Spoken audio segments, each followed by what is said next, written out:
para adentrarnos en el estudio de la decodificación biológica, es preciso tener muy claro que nos tenemos que situar en un nuevo paradigma de la salud y de la enfermedad. Y este nuevo paradigma implica un giro copernicano, es decir, lo que podríamos llamar darle la vuelta, poner de cabeza muchas cosas que nosotros dábamos por asentadas o validadas, tal vez sin reflexionarlas, sin indagar demasiado o sin ver la evidencia empírica, sino que simplemente porque las recibimos como herencia cultural, digámoslo así, y las repetimos sin más muchas veces. Entonces, en decodificación, lo primero que hay que tener claro es que nos situamos expresa y deliberadamente en otra perspectiva, donde vemos el mismo problema, situación, circunstancia, la salud y la enfermedad, pero ahora desde una nueva perspectiva. ¿Qué implica esta nueva perspectiva? Pues muchas cosas, muchísimas. En este video yo voy a hablar de las principales de manera muy breve, muy compendiosa. Por supuesto que todas estas cosas en una formación, en un curso, en un taller se ven con todo detalle y con toda precisión. La decodificación biológica es bastante precisa en su manera de plantear las cosas.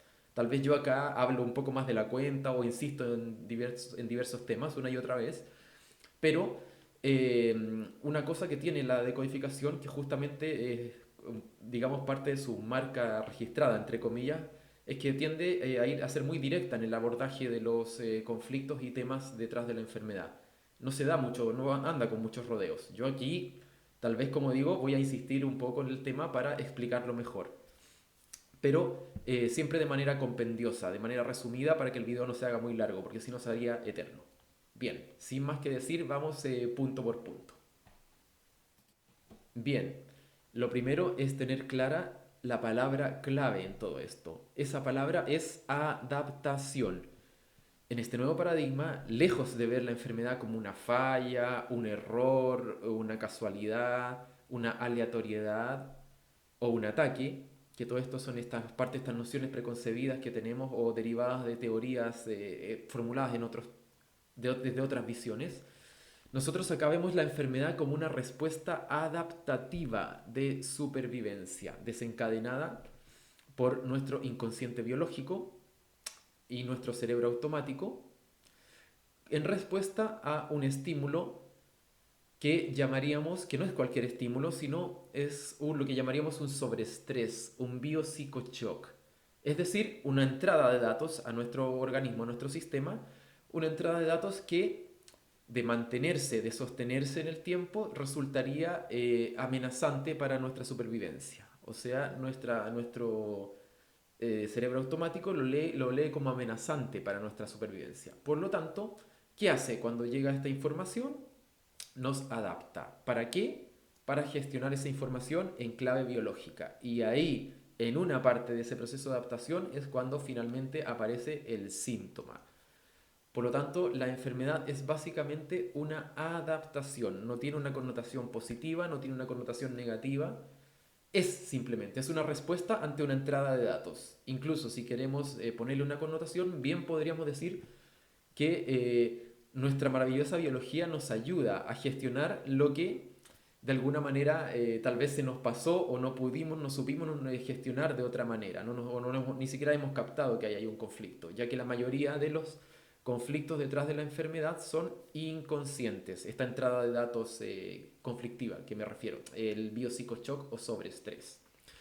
Ante esto hay que aclarar algunas cosas. Lo primero es que no importa si esa entrada de datos es real, virtual, imaginaria, simbólica, no importa, porque el inconsciente no distingue entre una y otra. Esto quiere decir que muchas veces, y de hecho la mayoría de las veces nosotros no nos enfermamos por algo netamente biológico, sino que nos enfermamos por ejemplo, por una entrada de datos proveniente de mi psique, de mi emoción, de mi pensamiento que resulta intoxicante, por decirlo de alguna manera, acerca de lo que yo creo que podría pasar, acerca de lo que yo doy por hecho que es parte de mi vida y de mi futuro, por ejemplo. Supongamos, pensemos en el caso de, qué sé yo, de una persona que, a ver, de una persona que en el trabajo se va a enfrentar a una situación laboral complicada con un jefe, por ejemplo, y necesita exponer un punto de vista totalmente contrario.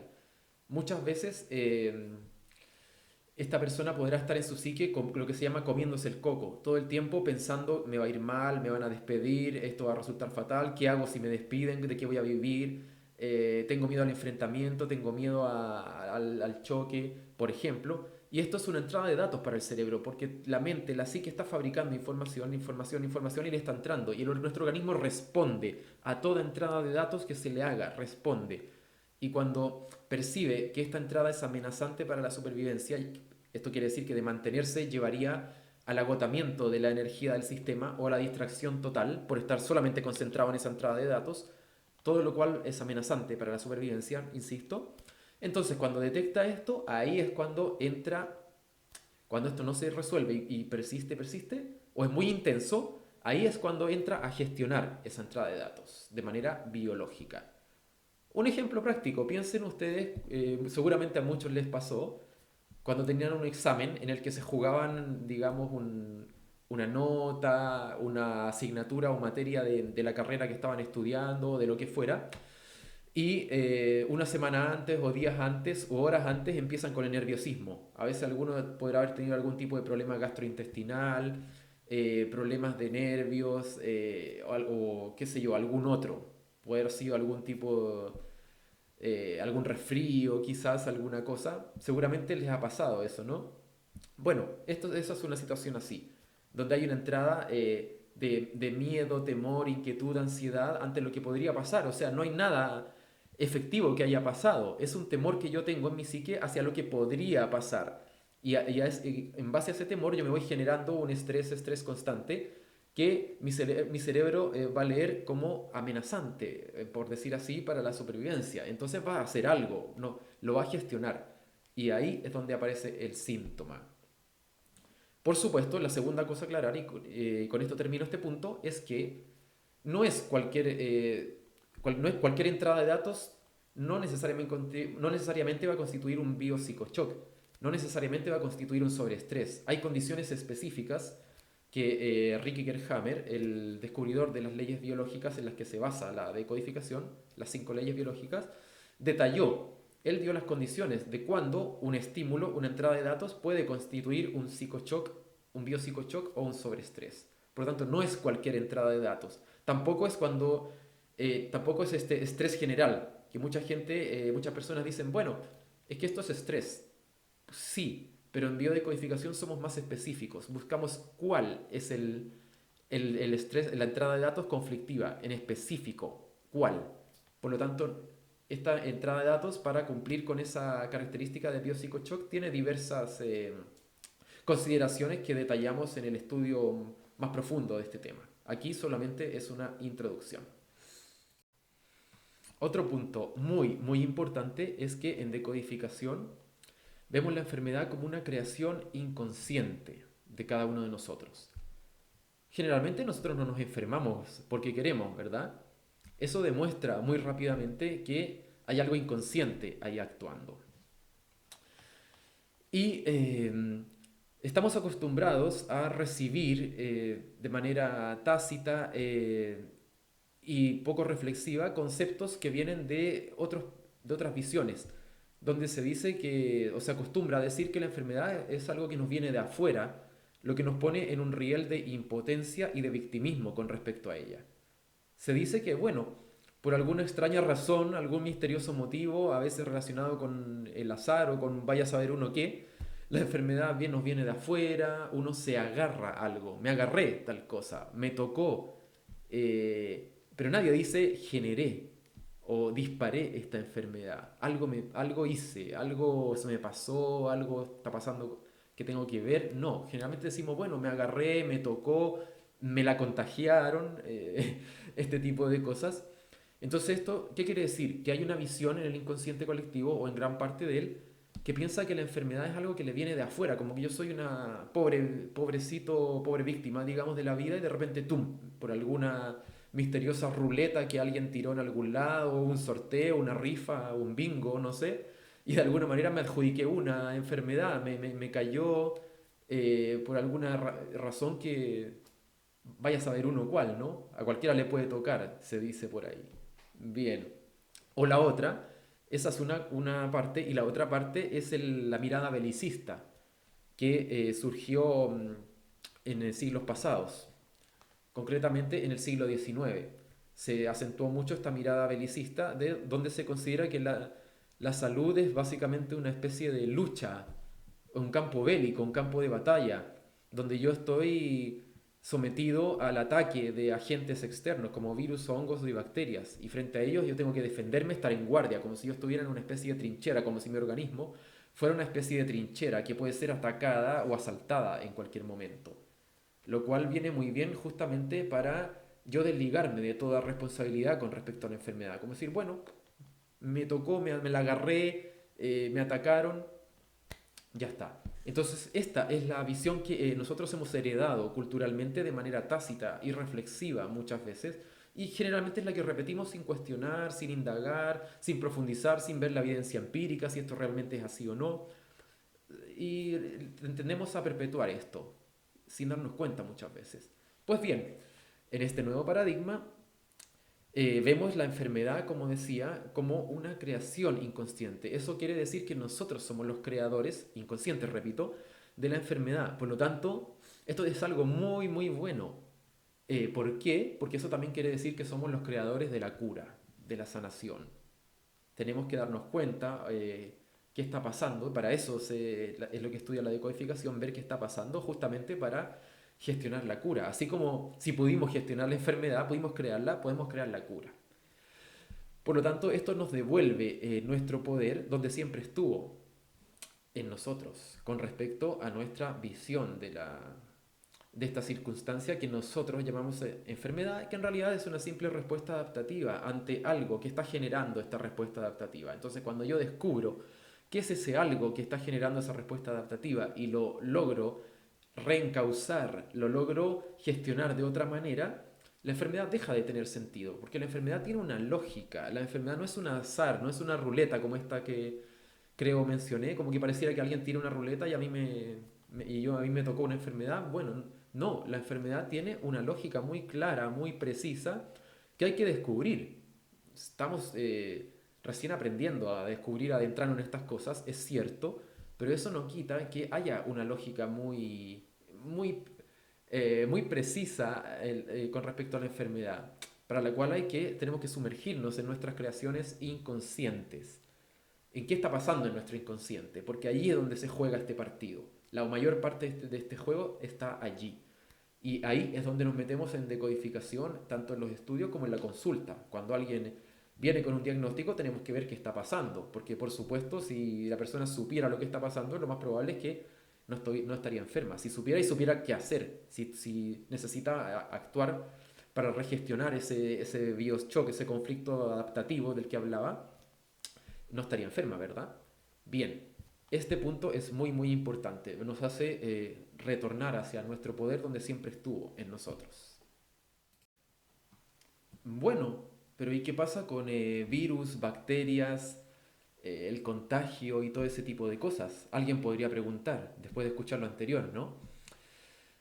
Bien, en decodificación, justamente Hammer, mediante su cuarta ley de las cinco leyes biológicas, dejó muy bien establecido qué es lo que ocurre con estos compañeros de la vida, que en realidad son virus, bacterias y hongos, cada uno a su manera. Recordemos que los virus no tienen una vida no tienen vida biológica, son una envoltura de ADN o ARN en una cápsula proteica que tiene diferentes formas, diferentes estructuras en ella.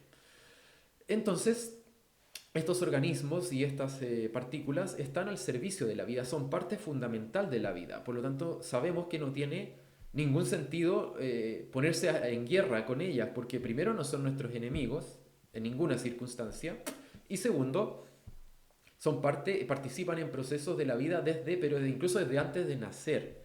Si alguien no lo sabía, los virus se ha descubierto que están muy activos en el desarrollo embrionario, incluso desde antes que salgamos, digamos, de la panza, del vientre materno, ya están activos. Alrededor de un 8 o 10% se calcula de nuestro genoma que está formado por secuencias que habrían llegado allí, según se cree, vía retrovirus. O sea, tenemos los virus en absolutamente todos lados. Está lleno de virus. Hay una cantidad estratosférica de virus y de bacterias. De hecho, por cada bacteria que hay muchísimos más virus, según se calcula. Por lo tanto, y todos ellos desempeñan roles específicos en la vida. No estamos rodeados de enemigos. Cada una de estos organismos y partículas tiene un rol muy claro que jugar en la vida. Ahora bien, entonces, ¿qué pasa con todo el tema del contagio, o el tema de estos que se le achacan, todos estos roles patógenos a estos microorganismos o partículas?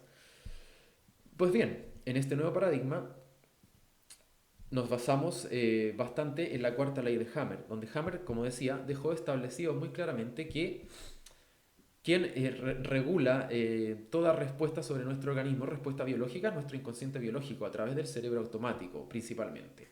Y por lo tanto, estos organismos, cuando actúan en nuestro cuerpo, lo hacen bajo autorización expresa, en un acceso consentido. O sea, no es una invasión. Esa es la visión belicista, es una perspectiva. Que haya presencia de microorganismos en lo que llamamos enfermedad no implica que esos microorganismos sean los causantes de la enfermedad. De la misma manera de que si hay bomberos en un incendio, no quiere decir que los bomberos sean los causantes del incendio. Porque eso es lo que se ha hecho, se ha llegado a esa conclusión. Bueno, cada vez que veo un incendio hay bomberos. Por lo tanto, los bomberos son los responsables del incendio. Eso es lo que se ha creído hasta ahora. Pues no, los microorganismos son ayudantes al servicio de nuestra biología, cuándo se los necesita y dónde se los necesita. No tiene sentido hablar de un sistema inmunitario en este nuevo paradigma porque no estamos en una guerra, no estamos en una dinámica de ataque-defensa. Lo que sí hay, por supuesto, hay un sistema de mantención, un sistema de limpieza, un sistema que regula la simbiosis y el intercambio con esos organismos. Eso es lo que tradicionalmente se conocía como sistema inmunitario. Básicamente es un sistema de mantención, como decía. Y sabe perfectamente qué hacer y cómo regular estos microorganismos. Por lo tanto, cuando están ejecutando alguna tarea, y Hammer lo dejó claro en su cuarta ley, que ellos participan en fases específicas de la enfermedad haciendo cosas específicas. ¿Como cuáles? Por ejemplo, pensemos en una muy simple que todos conocemos, una infección. Generalmente nosotros creemos que la infección es un ataque. Decimos, o nos han enseñado, o nos han hecho creer que, bueno, te están atacando. Ahí llegan los microorganismos en cantidad y te están atacando. En realidad, la infección es una respuesta totalmente natural, reparatoria, que se llama en decodificación, en una fase específica de la enfermedad. Ante un sobreestrés específico, determinado, como decía, el organismo nos adaptó y en una parte de ese proceso adaptativo, con todas sus idas y venidas, puede aparecer lo que nosotros llamamos infección. Pero esto constituye una parte del proceso totalmente generada por nuestro propio organismo. Él es el que le abre la puerta a estos microorganismos para que gestionen esa parte, para que ellos trabajen y hagan lo que tengan que hacer. Y cuando no los necesita, bien se puede deshacer de ellos, los puede destruir o puede regular las cantidades que hay, destruyendo los que ya no son necesarios, etcétera, etcétera. Por lo tanto, no hay una invasión. Lo que hay es una colaboración y es específica. ¿Cuándo se la necesita? ¿Dónde se la necesita? No de manera aleatoria ni errática. Nada en la biología tiene este tinte aleatorio, errático, totalmente ilógico que nosotros a veces creemos que es. Hay una lógica biológica que hay que estar muy desprovisto de prejuicios para que tratemos de ir captando en lo posible. Detrás de la enfermedad siempre vamos a encontrar una lógica biológica y es específica. Pensemos, por ejemplo, en una infección urinaria o en una cistitis. Pensemos en una cistitis, que es básicamente la inflamación de la vejiga, ¿no? El itis se inflama. ¿Cuál es la lógica biológica que vamos a buscar en decodificación? Bien, pensemos para qué sirve la vejiga, con qué está relacionada. Está relacionada con la micción, ¿verdad? Donde se almacena lo que luego va a ser la orina. Y eso en algún momento mediante ese proceso va a salir. ¿Qué función biológica encontramos también en la orina? Cuando observamos algunas especies vamos a ver que la orina está relacionada con el marcaje territorial. Por lo tanto, el conflicto que muchas veces vamos a encontrar detrás de una cistitis es un conflicto de marcaje territorial, es decir, donde yo siento que no puedo marcar u organizar mi territorio. Por ejemplo, pensemos en una persona que siente su espacio, su territorio, por ejemplo, su casa, su trabajo, lo siente invadido, que alguien viene, le cambia las cosas del lugar, le reordena, le reacomoda sus horarios, no puede sentir que su lugar es suyo, que lo puede manejar como quiere. Entonces, muchas veces, ¿qué pasa? Viene la otra persona, se va, por ejemplo, venía de visita, se fue y dispara una cistitis, comienza una cistitis con los síntomas. Es decir, la lógica biológica de esa cistitis me va a hablar de cuál es el conflicto original que yo estoy teniendo. ¿Qué quiere decir la inflamación? En el fondo es como podríamos pensarlo tal vez así. Al fabricar o al inflamar la vejiga, es como si yo estuviera fabricando más vejiga. ¿Para qué? Justamente para que yo pueda marcar mejor mi territorio, para que pueda marcarlo por todos lados, porque biológicamente es justo lo que necesito, porque el conflicto que estoy viviendo es no puedo marcar mi territorio, alguien me lo invade, me siento invadido, me siento que no tengo ese lugar. Entonces, por eso se inflama la vejiga y tengo una respuesta biológica ahí. Y no la tengo ni en los dientes, ni en el páncreas, ni en el hígado, ni en una falange de un dedo. No, es en la vejiga y no en otro lado, por algo específico. Ese es el punto que tenemos que ir entendiendo. La salud involucra diversos niveles de manifestación y no solo el nivel físico, el nivel biológico o el nivel sintomático, sino que todas nuestras capas de manifestación están involucradas. Involucra, además del nivel físico, del nivel biológico y celular, también nuestro nivel emotivo, nuestras emociones, nuestra psique, nuestro nivel mental, pensamientos, lo que generamos con esos pensamientos, nuestras creencias, que son las grandes rectoras del funcionamiento de nuestra mente. Involucra, por supuesto, también a el inconsciente. ¿Qué pasa con el inconsciente? Ya que gran parte de este partido de la enfermedad se va jugando ahí. Ahí es donde tenemos que entrar directamente cuando vamos a buscar qué conflicto o qué situación hay a la base de una enfermedad. Por lo tanto, ya no podemos seguir mirando la enfermedad ni la salud como algo compartimentado, o que está relacionado solo con una sintomatología física, como si fuera una especie de compartimiento aislado y que está separado o casi o prácticamente en desconexión de todos los demás. Todo está vinculado, todo en la salud, todo está interconectado, todo interactúa entre sí. Recordemos además algo que ya mencioné en un punto previo, que para el inconsciente no hay diferencia entre lo real, virtual, imaginario o simbólico. Por lo tanto, yo puedo disparar o generar una enfermedad por entradas de datos que vengan de todos esos ámbitos de la realidad y no solo de un ámbito físico. De hecho, usualmente nosotros hacemos eso, ya que lo jugamos como humanos, a diferencia tal vez de los animales u otras especies, jugamos mucho con esas herramientas de lo simbólico, de lo imaginario, de lo que yo creo que va a pasar, de lo que yo siento o lo que mis creencias me dicen que va a pasar, que va a ocurrir o que podría ocurrir y que a veces ni siquiera ocurre, como decía en el ejemplo anterior, etcétera. Entonces tenemos muchas herramientas que nos pueden jugar a favor o en contra según cómo las manejemos. Y eso bien puede generar lo que llamamos o disparar la respuesta adaptativa que llamamos enfermedad.